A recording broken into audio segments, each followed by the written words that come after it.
Let's look here this morning. Just one verse. 1 John in chapter 4 and verse 19. And if you would, let's read this here together. Are you ready? We'll see how in unison we are.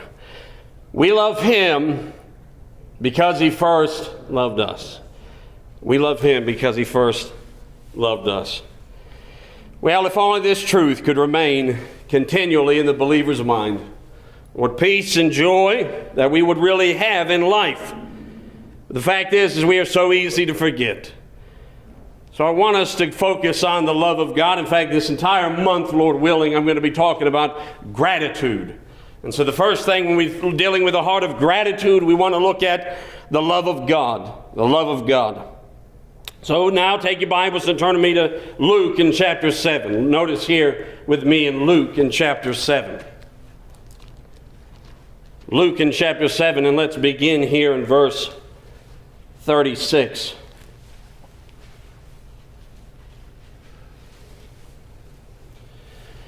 It says, and one of the Pharisees desired Jesus, that he would eat with him. And he went into the Pharisee's house, and he sat down to meat. And behold, a woman in the city, which was a sinner, when she knew that Jesus sat at meat in the Pharisee's house, brought an alabaster box of ointment. Now we already see her faith and her desire to see Jesus, and also love for Jesus, because in this here, this woman, it seems to, by just again in the statement, that she may have been a prostitute. But one that was outcast, society looked down upon, and there would be no way that she would ever actually, should attempt to enter into this Pharisee's home. But again, she heard that Jesus was there. And she took this alabaster box of ointment. Now, traditionally, this time, a woman would receive this type of box when she was born. Not everyone, but it was a very expensive box of ointment. A lot of times it was actually a bottle that in order for them to use, they would crack the top of it, break the top of it, and then pour out. But it was costly ointment. It cost about a year's wages. So again, for her, she had this probably when she was born. And her family had probably these great expectations for her. But she got into sin, and she lived a sinful life. And so what did she do? Because this ointment was supposed to be reserved for when she was to get married. That's what it was supposed to be. But probably like the Samaritan woman at the well, she had been with many men. But we notice as we go on, it says in verse 38, she stood at his feet, behind him weeping, and began to wash his feet with tears, and did wipe them with the hairs of her head, and kissed his feet, and anointed them with the ointment. Again, we know it was very costly, and what we see here in verse 39, it says, now when the Pharisee which had bidden him saw it, he spake within himself. Now he doesn't dare say anything out loud. But again, all of us have had that place where you have these thoughts and things in your mind. And of course, it's hard for some of us to hide what we're even thinking, because we might sit there and, or we might just roll our eyes, or, just kind of look a certain way, and people can see it all over our face. Some are a little better at that than others. I don't do well with that, though. People probably read my face pretty well. But we notice here that the Pharisee says within himself, now Jesus didn't have to read his face. Jesus already knew what was in his heart. But it says here that he thought in himself, if he were a prophet. So now, remember, he had Jesus come to his home. And there was some excitement in this. But he's made up his mind that, he must not be a prophet. There's no way, no how. Because if he was a prophet, he would have known what type of woman this is. And this woman that is touching his feet and pouring that ointment on his feet, how dare she? And he would have known, he would have told her, get out of this house and get away from me. Jesus knew what he was thinking, and Jesus said to him, Simon.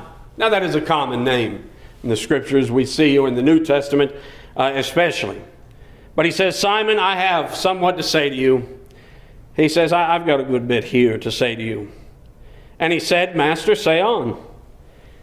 He gives this parable in this way. He says, there was a certain creditor, one who was indebted, which had a creditor who had two debtors. The one owed 500 pence, and that's 500 denarii, and the other 50, okay? So you had one that owed a much greater debt than the other. And when they had nothing to pay, he frankly forgave them both. Now tell me, which of them will love him the most? Which will have this devotion and desire and joy in their heart unto the creditor? And of course, Simon said, well, I suppose the one that he forgave the most.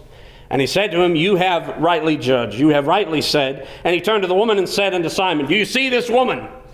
Now I entered into your home. You gave me no water for my feet, but she washed my feet with tears and wiped them with the hairs of her head. You gave me no kiss, but this woman has, since the time I came in, has not ceased to kiss my feet. My head you did not anoint with oil, but this woman has anointed my feet with ointment. Wherefore I say unto you, her sins, which are many, the reality is, yes, she was a sinner. And she was outcast in society, but Jesus says, they're forgiven her. The many sins, aren't you glad that where sin abounded, grace did much more abound? And Jesus says that she's forgiven. For she loved much, but to whom little is forgiven, the same loves little. And the sad reality, it is such a grave mistake, and yet for the Christian, oftentimes we make it so much where we forget, again, that truthful statement. We love him because he first loved us. And to understand that we have received that kind of forgiveness. And that to know that we were in the depths, the dark depths, and there was no way of ever coming out except by the grace of Jesus Christ. Thursday, we met with a Chinese family from the university. And they were over at the home eating with us, and it was a man and his son. His wife was back in China. But we had a good talk. But he talked about, Bible study. He said, he made the statement. He said, I would imagine that if I was an American, I would probably be a Christian. Now that is for many the view, in the sense of, this is because you grew up here and this is why you're a Christian. But I said, I know that the Japanese will oftentimes have this view that if they become a Christian, what happens is that they have the sense that they lose their identity of being Japanese. I said, but that is not Christianity. I said, the reality is that we began to talk about identity and Jesus Christ and transformation. And I began to talk about how, a lot of ones will view that mankind is good, really. He said, it seems like that may be. I said, but we kind of got in further, deeper discussing about, of course, he was talking about how everyone just needs to come together and be peaceful. And I said, look, we ought to agree on that because there's too many governments that want to fight all the time. I said, but guess what? There's not a lot of peace, is there? I said, because you know why? Mankind is wicked. I said, mankind really in their heart. And mankind cannot attain. It's only by, and this is where I began to talk about Jesus Christ. And I said the fact and the reality is that there's only forgiveness through him. Transformation and that love through him. Well, here Jesus says she had many sins for sure, but she was forgiven much. And so she loved much. And notice it says in verse 48, he said to her, your sins are forgiven. And they that sat at meat with him began to say with themselves, who is this that also forgives sins? Now Jesus is also making a point here that God alone is the only one that can forgive sins. When we see that this is God speaking to that woman.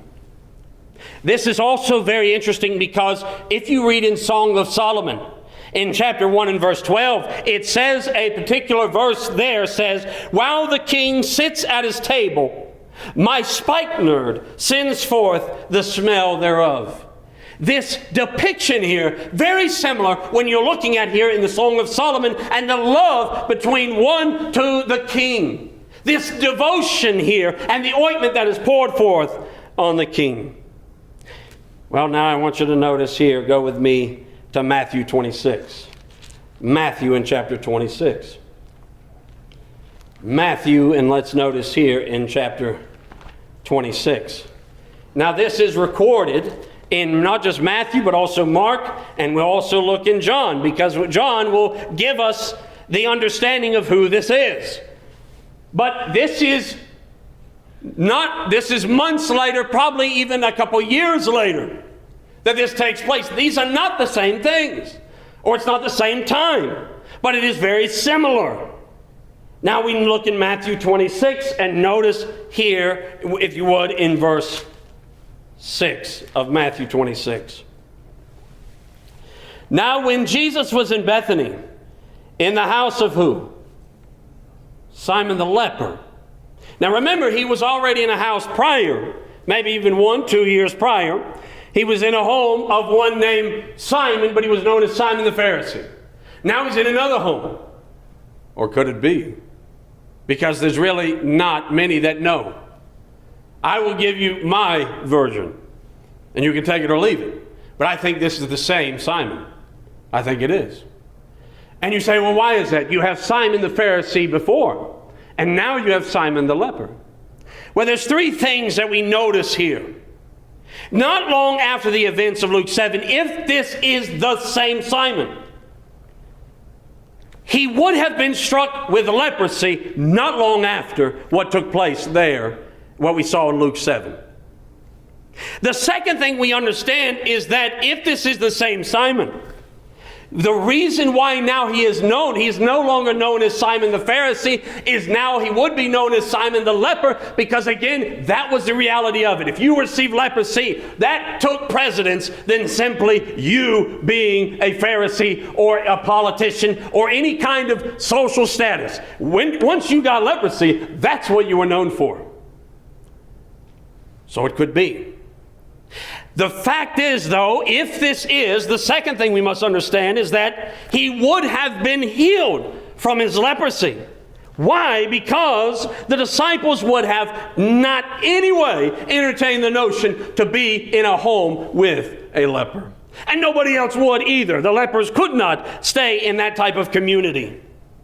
The third thing is that we notice, very interesting, because what we're going to see is a similar situation where someone comes in and does something very similar to what that woman, who more than likely was a prostitute, came in and did. And this one is Mary. Mary. In fact, John records that, and again, Mary, a very, very common name. Mary Magdalene. You have Mary, Jesus' mother. This is not his mother. But this is Mary and Martha and Lazarus. We see here in John, it'll talk about that. But notice with me as we go on here in verse 7. There came to him a woman. Now we know John says that this woman was Mary, having an alabaster box of very precious ointment. And she poured it on his head. And he sat at meat. And when the disciples saw it, they had indignation. Now Mark records it that some there began to bicker and murmur about this. Here Matthew says the disciples are bickering and murmuring about it as well. There is no contradiction in this. But we notice it says some of the disciples saw it, they had indignation, saying, to what purpose is this waste? Now, I want you to turn to John in chapter 12, because then we're going to see even deeper who really began this type of contention. Look in John in chapter 12. And John gives you a deeper picture here in chapter 12 and verse 1.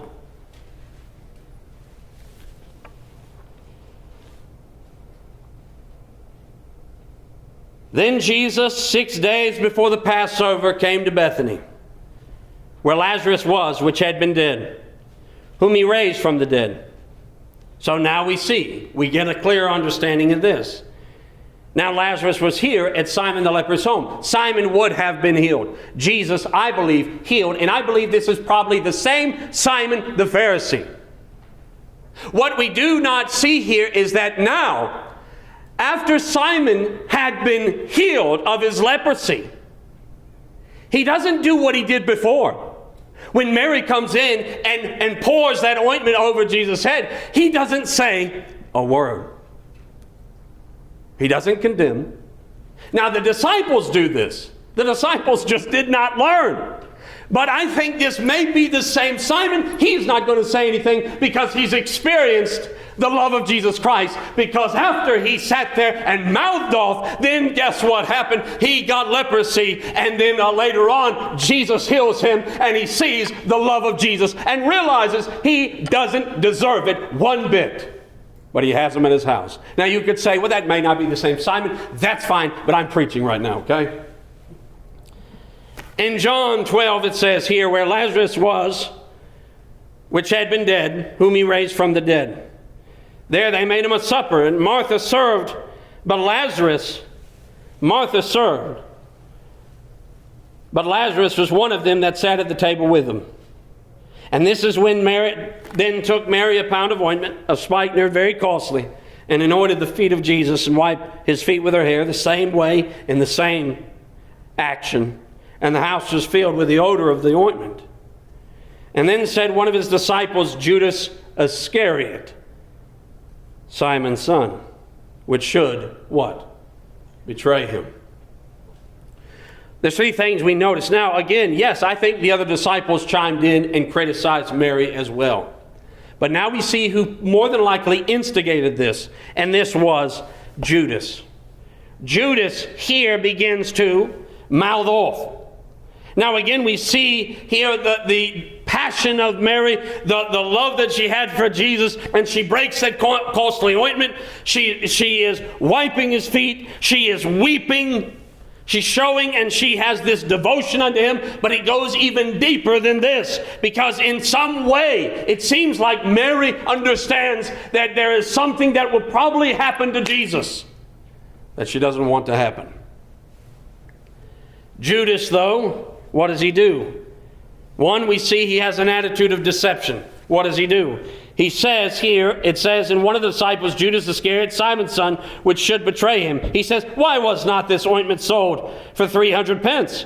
I mean, we could have taken this year's wages and taken that amount of money, and we could have given it to the poor. Now that sounds very reasonable and sounds very kind of Judas. But now what we understand, John says here, that he didn't say this because he cared about the poor one bit. No. Why? He was a thief. So he had an attitude of deception. He says, oh, we could give it to the poor, but the reality is that he also had a heart of greed. He loved money. And here he was a thief, and he was the one that carried the bag. And he was the one that maintained the money, so he would be kind of the treasurer. He says, well, we could have done a lot with this money, but he didn't have a concern one bit. And Jesus knows this. By the way, after this takes place, guess who goes out to betray Jesus? Well, if I can't get that money from Mary's ointment, then I'll get it and betray Jesus. We see here, he's so close. You can be so close and yet so far. So far. Jesus says to him, leave her alone. She did this for the day of my burying. The poor you always have with you, but you will not have me always. Much people of the Jews therefore knew that he was there, and they came not for Jesus' sake only, but that they might see Lazarus also, whom he had raised from the dead. Now we see Mary's love for Jesus. But if you go to chapter 11, what we notice is something Mary says to Jesus, very interestingly here in John in chapter 11. In John 11, in verse 32. Remember this story here, very familiar. Lazarus has died. Jesus does not show up until 4 days later. Martha runs to Jesus when she finds out he is there now in this area. And Mary, though, what does she do? She doesn't go with Martha. She is hurt. And Mary stays at her home. Martha runs and goes and meets Jesus. Jesus says, I am the resurrection and the life. He who believes in me, though he were dead, yet shall he live. Martha had to understand that. Martha did have faith to say, I believe I'll see him again one day on the day of judgment, when all will rise again. But Jesus says, do you not understand? I am the resurrection. And then Mary comes to Jesus. It says here in verse 31, the Jews then which were with her in the house comforted her. When they saw Mary, that she rose up hastily, and she went out and followed her, saying, she goes to the grave to weep. They said, oh, she must be going to the grave to weep, but she's going to Jesus. Then Mary came where Jesus was and saw him, and she fell down at his feet. She cannot contain it anymore. In this, she said, Jesus, if you just would have been here, he wouldn't have died. Why didn't you show up? She is hurt, and Jesus knows it. Jesus knows she has no clue what's about to take place. She has been weeping for 4 days. Jesus wasn't there. Some people have that kind of attitude when a preacher doesn't shake their hand. Well, here, this is a big snub, because this is 4 days that she has had to stew and weep and cry without Jesus. Jesus knows it. There's a purpose in it, but she doesn't know it. Notice what it says here in verse 33. Jesus doesn't say anything to her, by the way. He lets her be. Jesus saw her weeping, and he saw the Jews weeping that came to her. And notice it says he was groaned in his spirit and was troubled. Now, oftentimes I would say this is because Jesus saw their lack of faith. And I think part of that may be the case. But even more when I read this, we see something here of the humanity. We see the divinity of Christ, but we also see on display Christ's humanity. That he sees his friend, the ones he cares so deeply for, and he sees the weeping and the crying. Can he do something about it? Yes. But that still doesn't change the fact that at the moment he is weeping with those who weep. Because notice what we see. His spirit was troubled, and he says, where have you laid him? And they say unto him, Lord, come and see. And Jesus wept. Jesus wept. And then said the Jews, behold how he loved him. The thing that they saw the most in all of this is Christ's humanity and care and compassion. And here he is weeping and sobbing. And part of that may be because of their doubts. We see that may be the case. But we also see here is that Jesus sees those who are broken, and he weeps with those who weeps.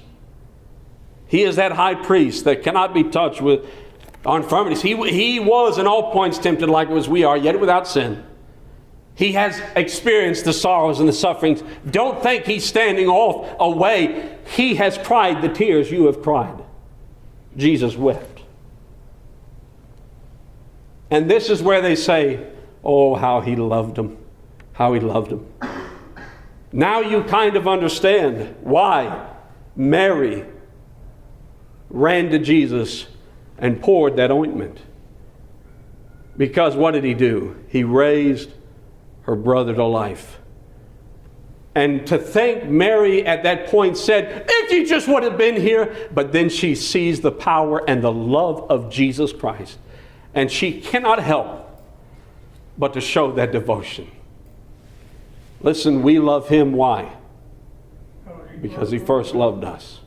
He first loved us. If we could understand that in our lives, to realize here that he does sympathize and sees our brokenness and our pain. And yet he comes with his love and his power, reminding us that he is over us, that he cares, and that he has the power not only to heal, but to raise the dead. Francis Xavier wrote this in the early 1500s. It was translated years later. But it says this, my God, I love thee, not because I hope for heaven thereby, nor yet because who love thee not are lost eternally. Thou, O my Jesus, thou did embrace, or thou didst me upon the cross embrace. For me did you bear the nails and spear and manifold disgrace, and griefs and torments numberless, and sweat of agony, yea, death itself, and all for me, who was thine enemy. Then why, O blessed Jesus Christ, should I not love thee well? Not for the sake of winning heaven, nor of escaping hell. Not from the hope of gaining aught, not seeking a reward, but as thyself hast loved me, O ever-loving Lord. So would I love thee, dearest Lord, and in thy praise will sing, solely because you are my God and my most loving King.